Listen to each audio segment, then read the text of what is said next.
우리가 이제 2교시에는 평가 시험을 봤습니다. 2교시에 본 시험은 우리가 회계정보 시스템에 대한 시험이었고요. 다음 시험은 2월 4일 날로 계획이 되어 있습니다. 큰 변동사항이 없는 한 2월 4일 자금 관리에 대해서 시험을 보는데요. 우리가 FAT 1급 교재의 그 자금 관리에 나오는 내용을 출제한다, 이렇게 보시면 되겠습니다. 우리 여러분들 FAT 1급 교재에 보면은 전표 관리 그 뒤에 자금 관리라고 있어요.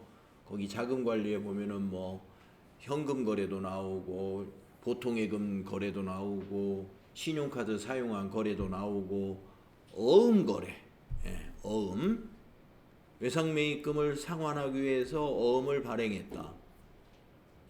또 외상매출금 대금이 어음으로 회수되었다, 이런 거래 있죠. 어음 거래. 거기까지 아마 낼 겁니다. 어음을 발행한 거래, 어음을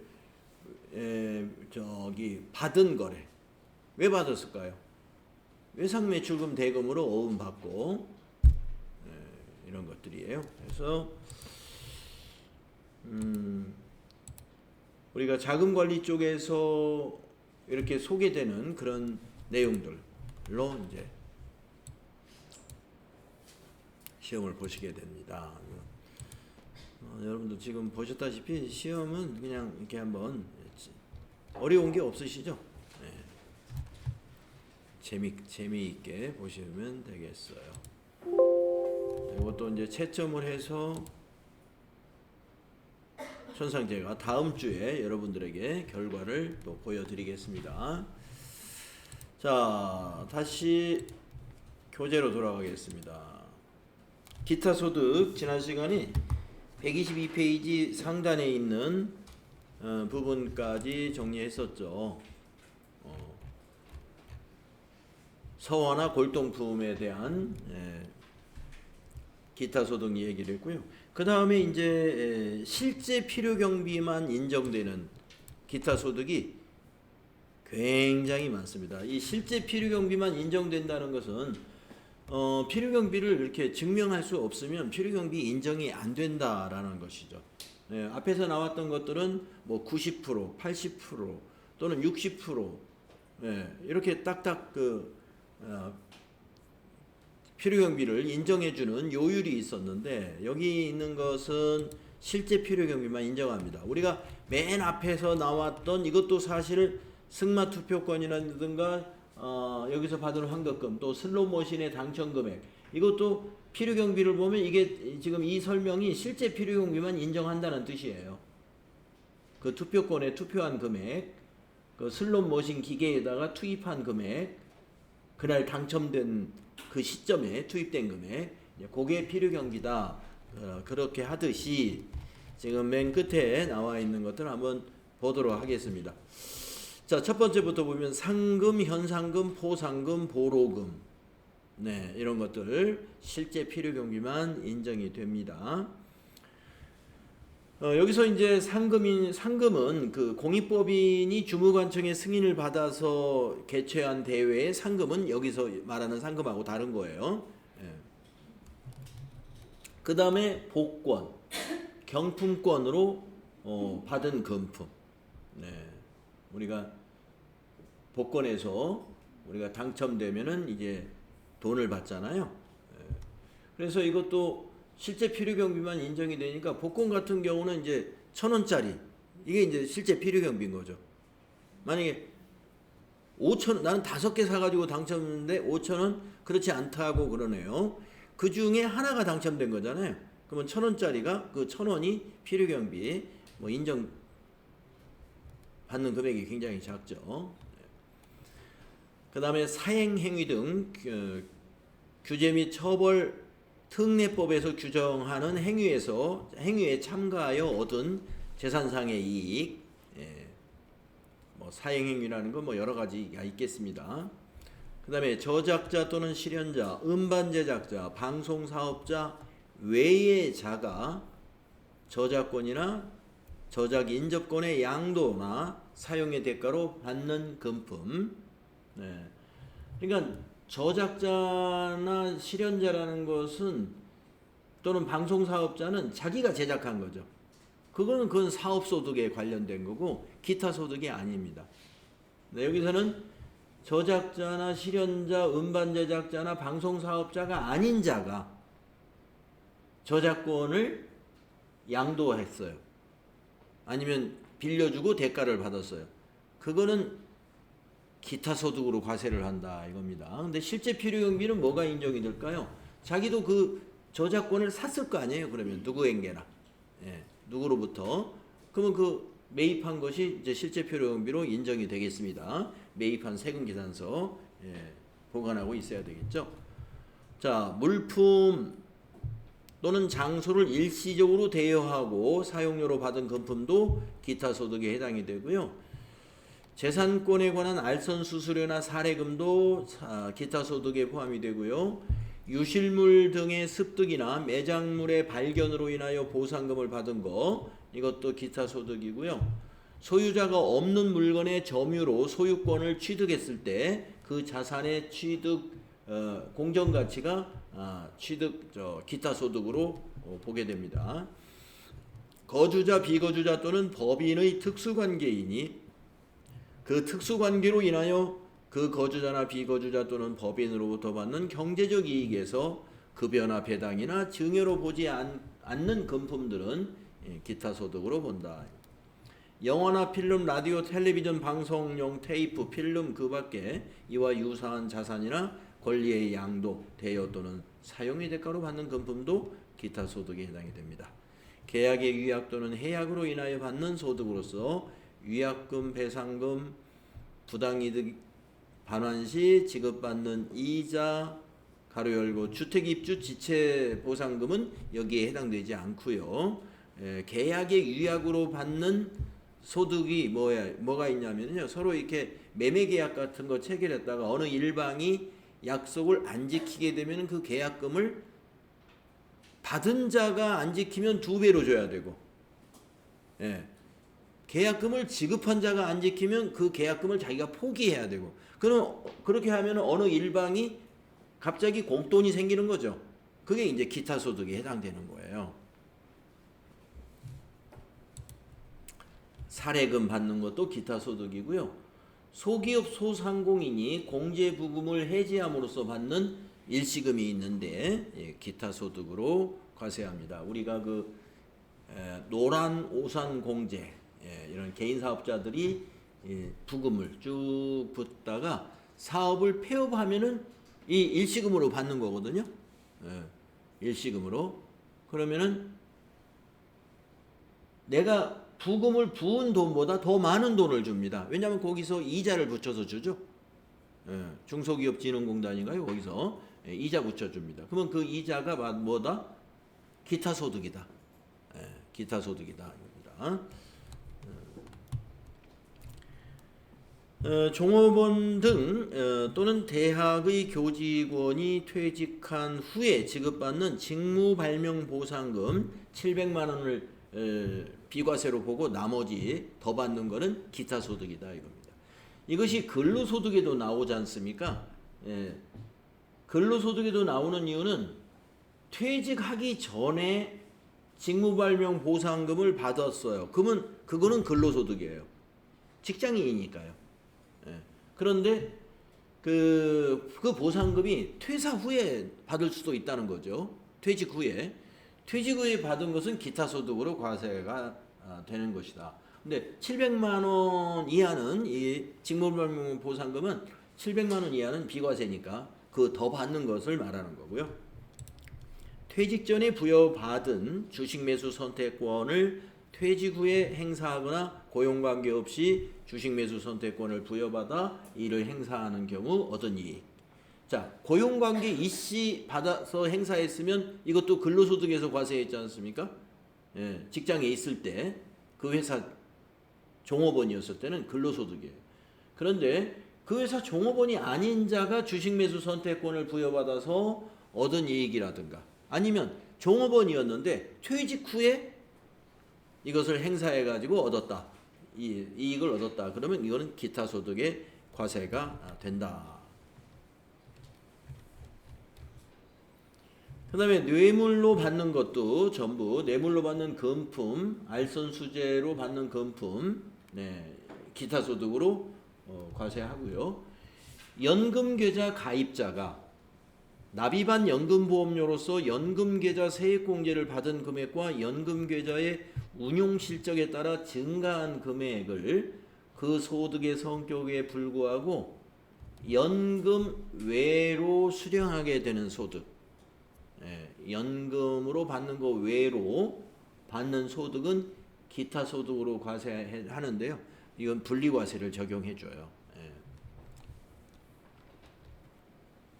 자, 이렇게 우리가 기타 소득으로 열거된 내용을 한번 쭉 살펴봤습니다. 상당히 여러 가지가 열거되어 있었고요.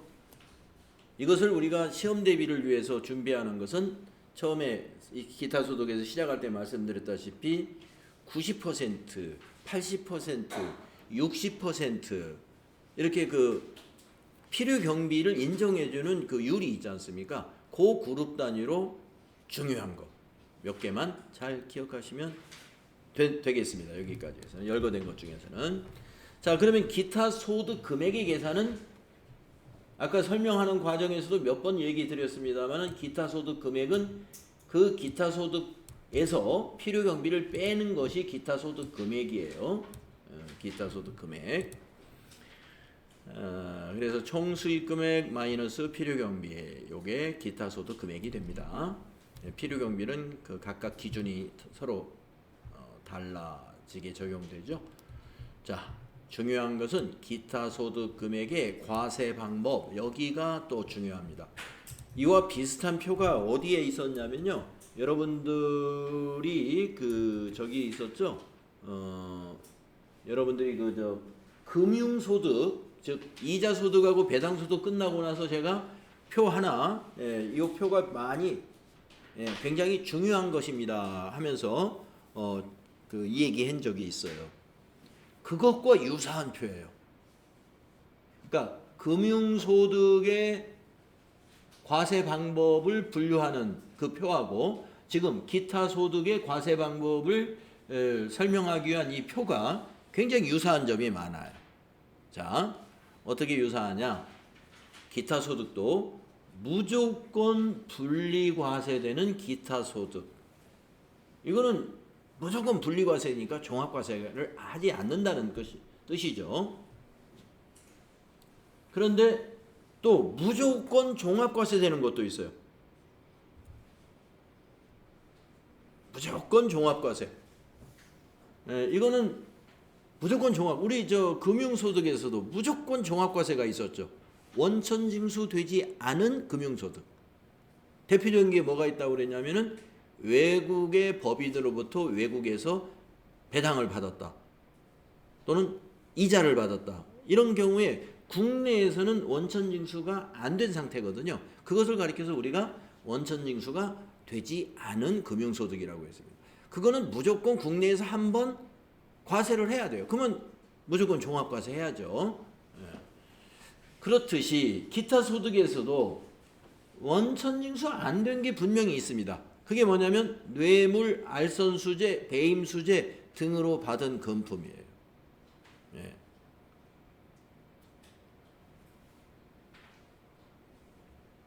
그래서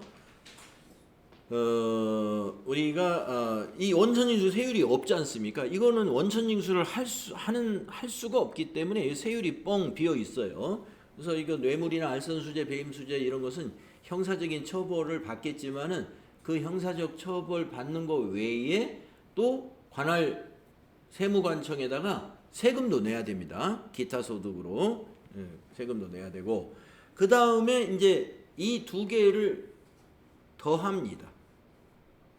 조건부 분리과세라는 건 뭐냐면은 조건에 맞으면 종합과세하고 조건에 맞지 않으면 분리과세예요. 그 말이 조금 이상한가요? 조건에 맞으면 분리과세라고 하는 게 낫겠네요. 더 조건에 맞는다. 그 조건에 맞는 게 뭐냐면 여기 밑에 있습니다. 연간 300만 원 이하. 그 밑에 별 표시된 거 한번 읽어볼게요. 계약의 위약 등으로 계약금이 위약금, 배상금으로 대체되는 금액과 그 외에 기타 소득의 소득 금액이 연간 300만 원 이하이면서 원천징수가 되었다면은 분리과세와 종합과세 중에 선택할 수가 있다. 예, 그게 조건부 분리과세. 예, 조건부 분리과세. 조건부 분리과세를 설명하고 있는 겁니다. 자, 조건부 분리과세에 해당되는 것이 뭐냐면은 그 계약의 위약으로 인해서 갑자기 위약금이나 배상금을 받게 되었다. 예. 우리가 위약금이나 배상금 이것도 역시 뇌물이나 이런 것처럼 원천징수 자체가 불가능한 거예요. 예, 원천징수 자체가. 그래서 이것은 계약금이나 이걸 받으면은요 원천징수 신고를 하는 게 원칙이에요. 그러면 나중에 종합소득세 신고할 때 안 할 수 있고요.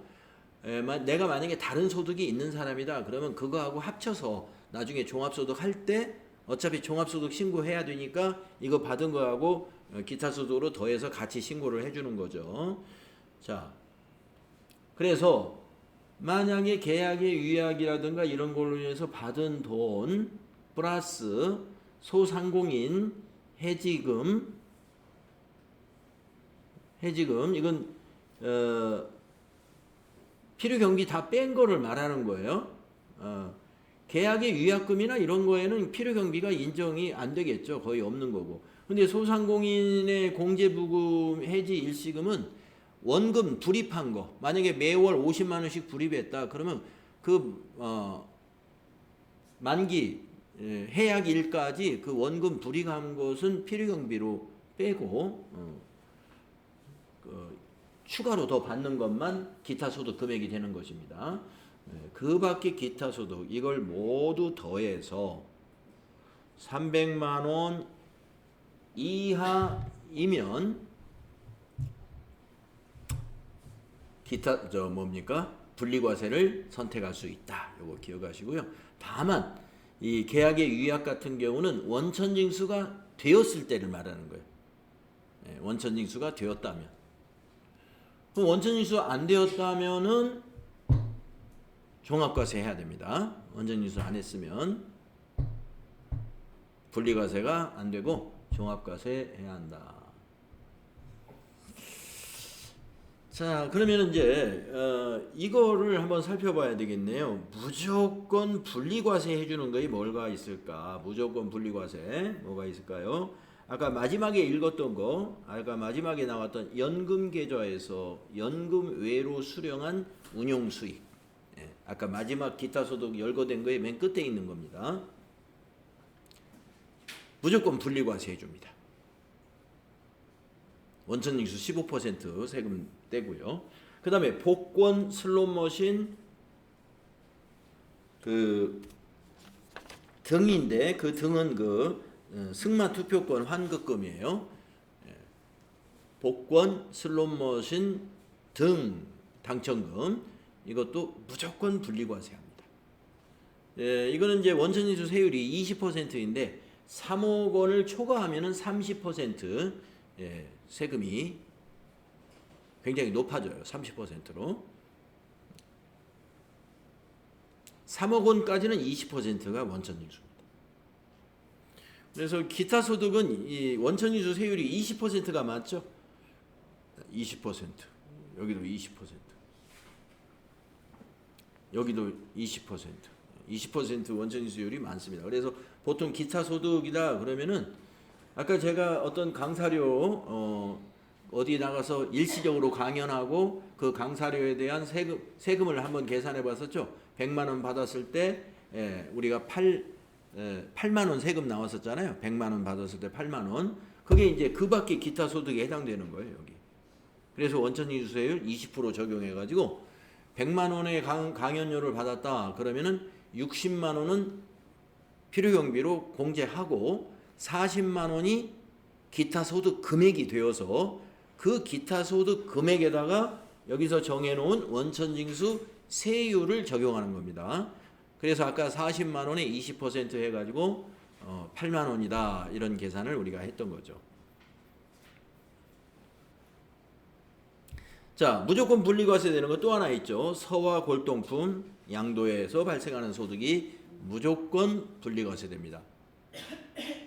서화나 골동품 양도로 발생한 소득 무조건 분리과세 됩니다.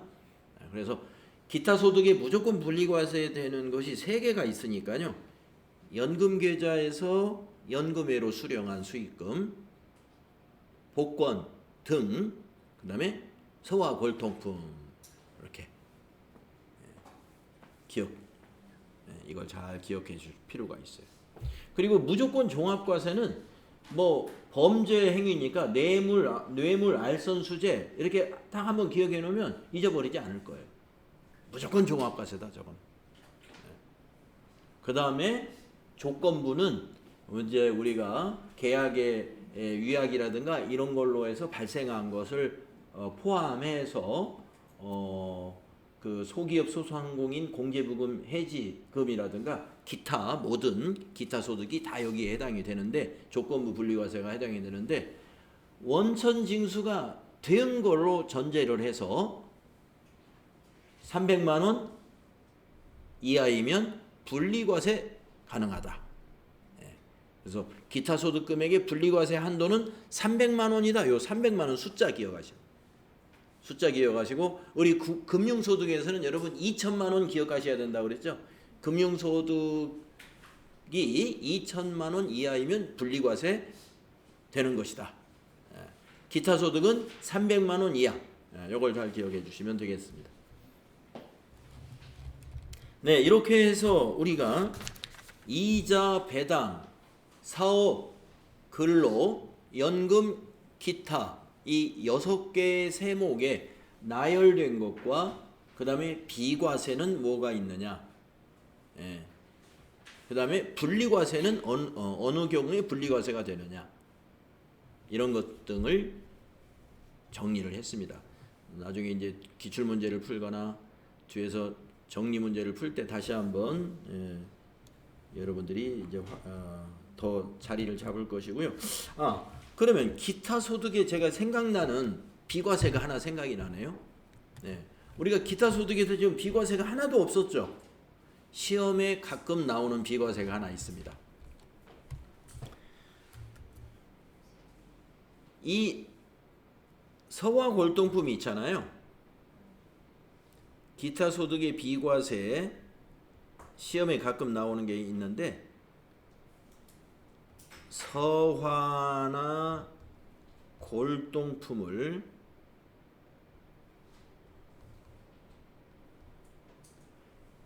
박물관에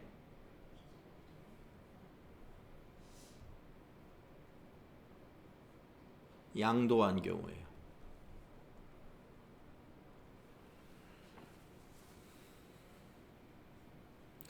박물관에 양도하면서 우리가 그 돈을 받겠죠. 박물관에다가 그냥 주진 않겠죠.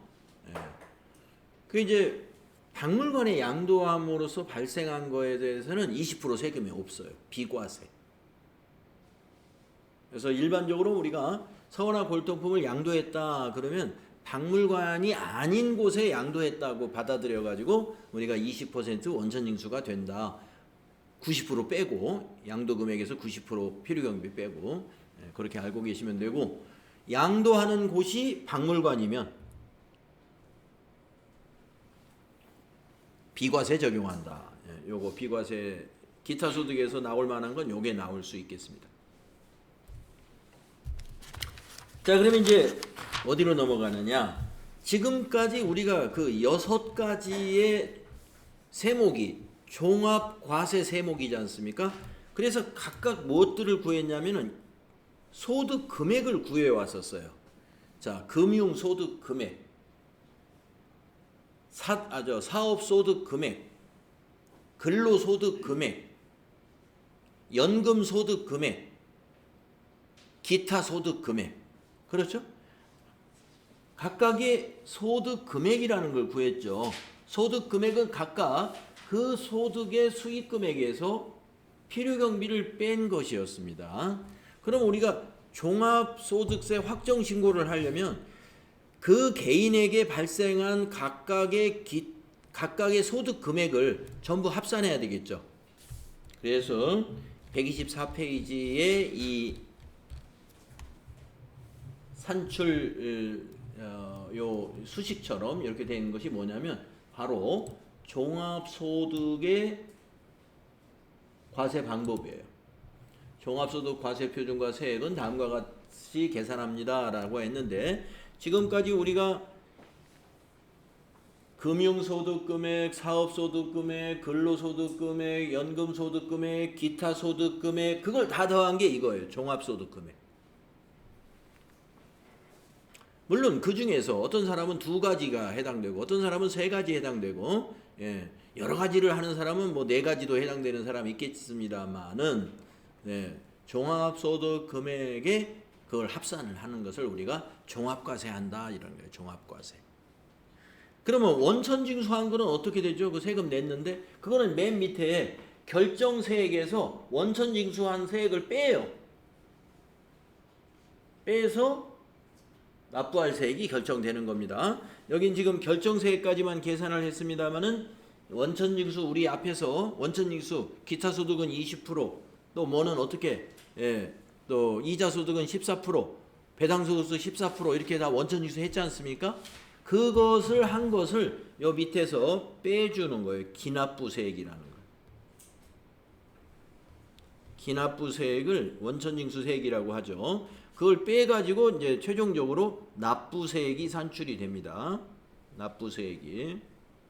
그래서 납부세액이 양수로 나오면 5월에 종합소득세 신고할 때 세금을 더 내야 되고, 또 납부세액이 항상 양수로만 나오는 건 아니고 음수로 나오는 개인도 있어요. 음수는 그 사람은 환급받는 것이고, 예.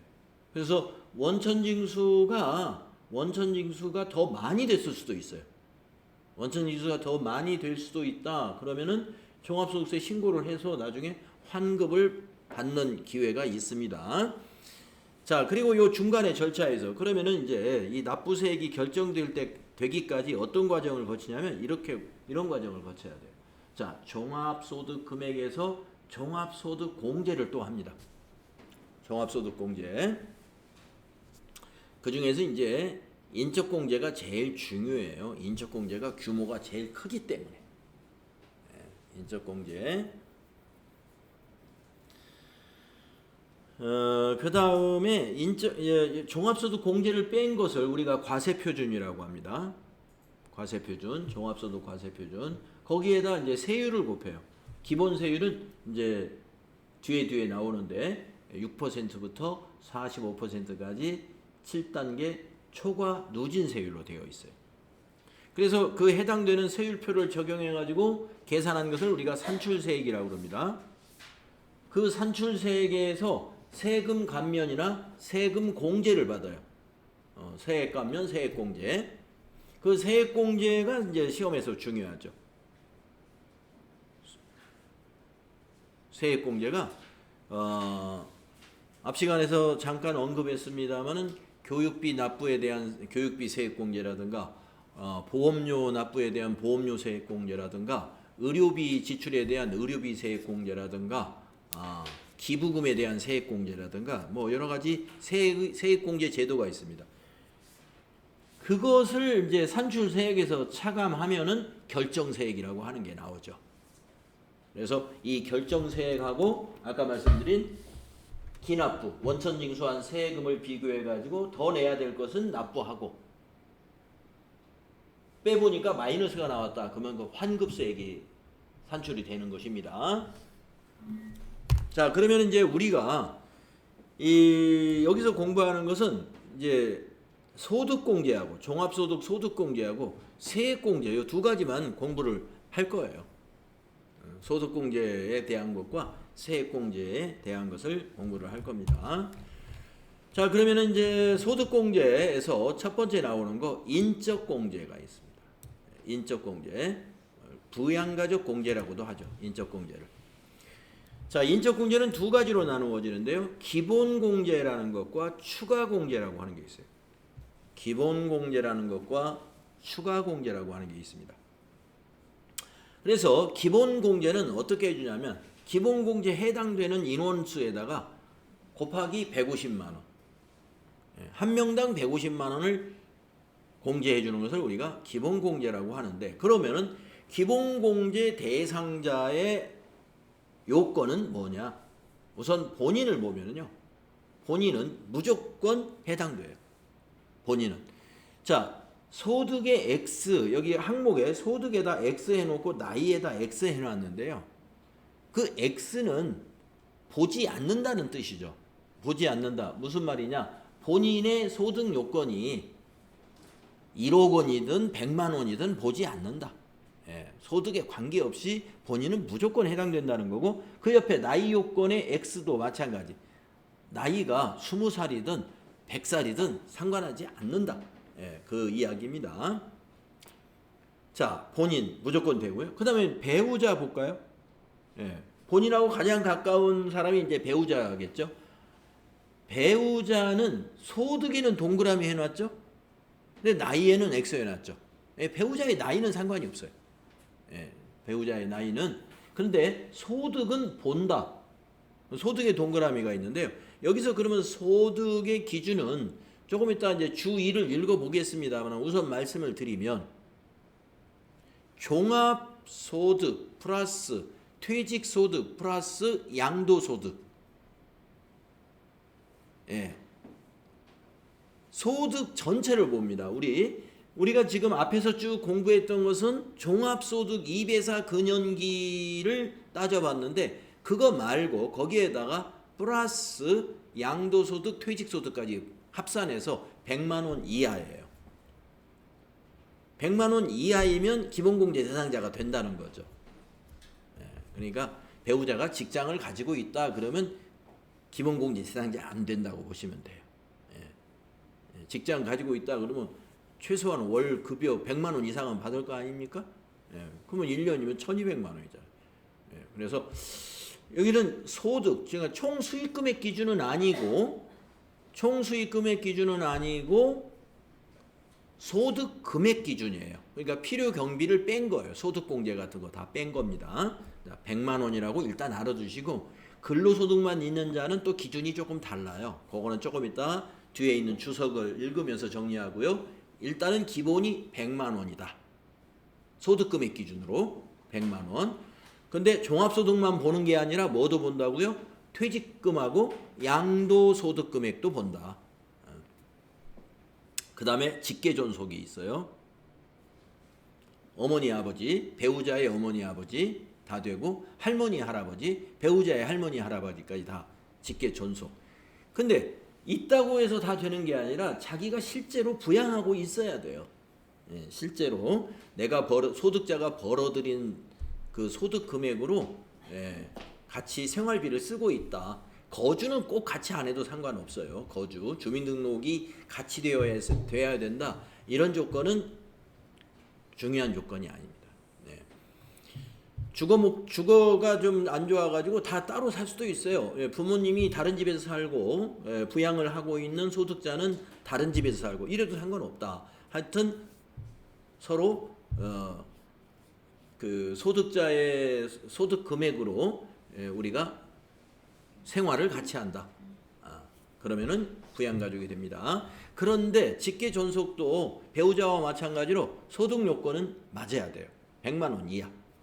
그리고 나이도 맞아야 돼요. 60세 이상. 나이도 60세 이상입니다. 그 다음에 형제자매가 있습니다. 이 형제자매도 본인의 형제자매, 또 배우자의 형제자매 다 됩니다. 본인의 형제자매, 결혼한 사람들은 배우자의 형제자매도 다 되고요. 이것도 직계존속과 마찬가지로 소득은 없어야 됩니다. 없다는 건 100만 원 이하의 소득만을 말한다. 소득 금액 기준으로.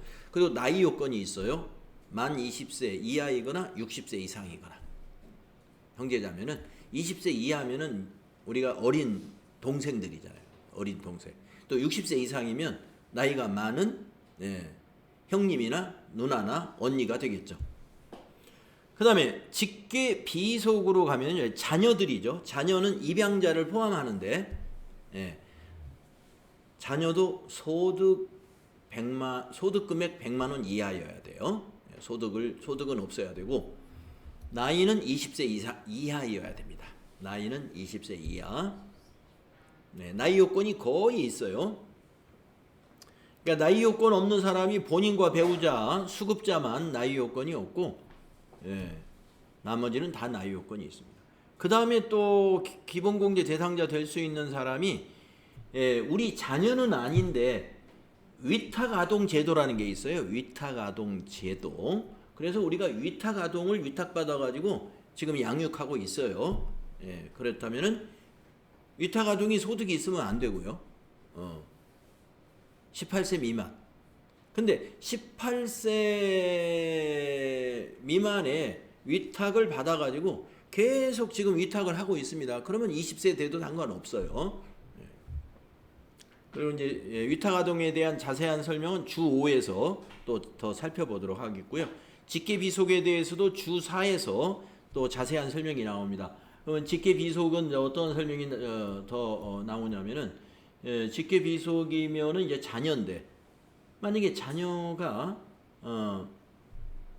그거 이제 주 4에서 직계비속에 대한 좀 구체적인 거 주 4에서 읽어보도록 하고요.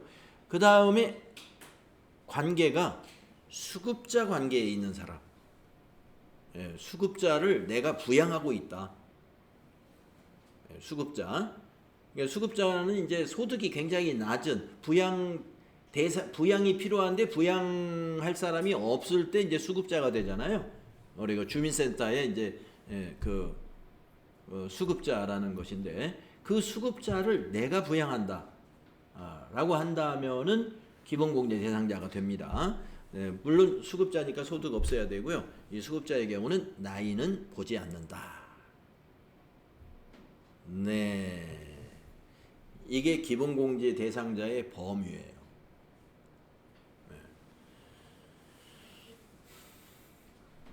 그러면 관계에서 제가 한번 물어볼게요.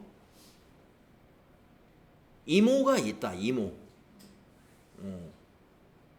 이모를 기본공제 대상자로 넣을 수 있을까요? 여기에 해당되는 것이 없죠. 이모는 직계존속이 아니니까요. 직계존속은 어머니, 아버지, 할머니, 할아버지 이렇게 가는 거고, 어머니의 형제는 대상이 안 됩니다. 이모 또는 뭐 고모도 마찬가지고요. 대상이 요건에 해당이 안 된다. 자, 이 한 명당 150만 원이고 요 요건이 되는데요. 요 주석의 주 1, 2, 3, 4, 5는 다음 페이지에서 읽어볼 거예요. 그 다음에 이제 추가 공제 설명해 드릴게요. 추가 공제는 여기에 있는 기본 공제 중에서 70세 이상인 사람이 있으면 100만 원 추가로, 장애인이 있으면 200만 원 추가로, 이런 뜻이에요. 기본공제 대상자 중에서, 기본공제 대상자 요 150만 원 받는 사람 중에서 150만 원의 해당이 만약에 소득 때문에 해당이 안 됐다 그러면 추가 공제도 안 되는 거예요. 기본공제 적용을 받는 부양가족 중에서 만 70세 이상인 대상자가 있으면 100만 원 추가, 그 중에 장애인이 있으면 200만 원 추가, 그래서 추가라고 하는 거예요. 추가 공제. 그 다음에 이제 그 밑에 부녀자하고 한부모는 소득자 본인에 대한 얘기예요. 소득자 본인이 부녀자 추가 공제 대상이면 50만 원 추가로 공제받고요. 본인에 대해서. 또 본인이 한부모에 해당이 되면 추가로 100만 원을 추가 공제 받는 것을 말합니다. 그러면 부녀자 쪽을 살펴보면요. 그 근로자의 종합소득 금액이 3천만 원 이하이어야 돼요. 부녀자니까 일단 소득자가 여자여야 되겠죠. 남자는 안 되죠. 그래서 3천만 원 이하인 여성 근로자이고 배우자가 있거나 배우자는 없는데 부양가족이 있는 세대주면은 배우자 추가 공제 적용을 받습니다. 배우자가 있거나 배우자는 없는데 부양가족이 있는 세대주. 그러니까 여성이 세대주로 돼 있어야 돼. 배우자가 있으면 세대주 안 돼 있어도 상관없고요. 네. 그럼 저 배우자가 돈을 안 버는 상태여야 돼요? 아니요. 돈 벌어도 상관없습니다. 예. 예, 본인, 예, 추가 공제, 본인이 여성이고 배우자도 직장 다닌다 하더라도 부녀자 추가 공제 50만 원 해당이 되죠.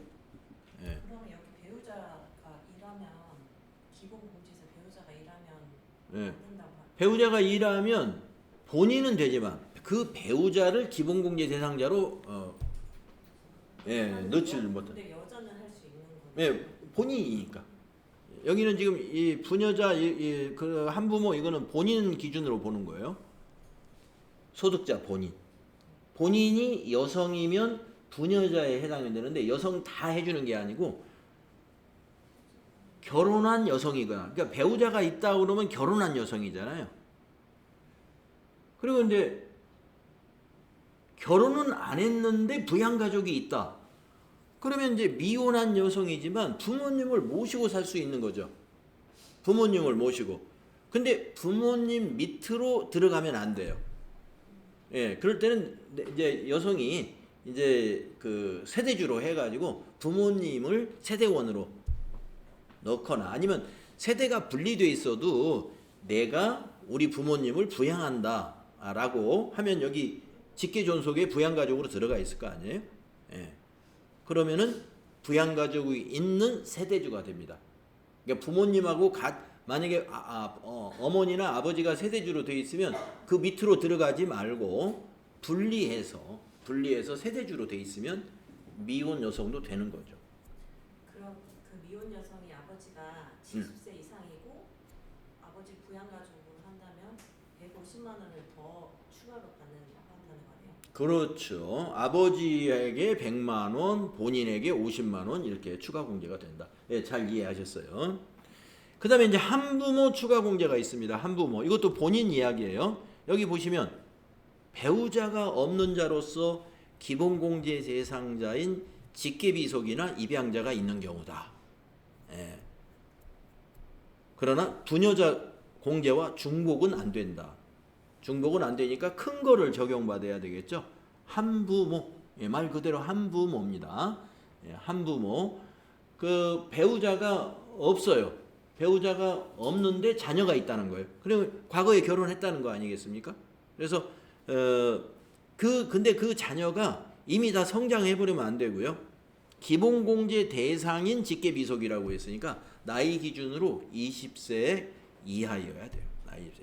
그럴 때는 한부모 추가 공제 적용이 된다. 네, 이것이 추가 공제입니다. 추가 공제에서는 뭐 그렇게 복잡하지 않습니다. 이 장애인 세부적인 설명은 그 다음 페이지 한번 보도록 할까요?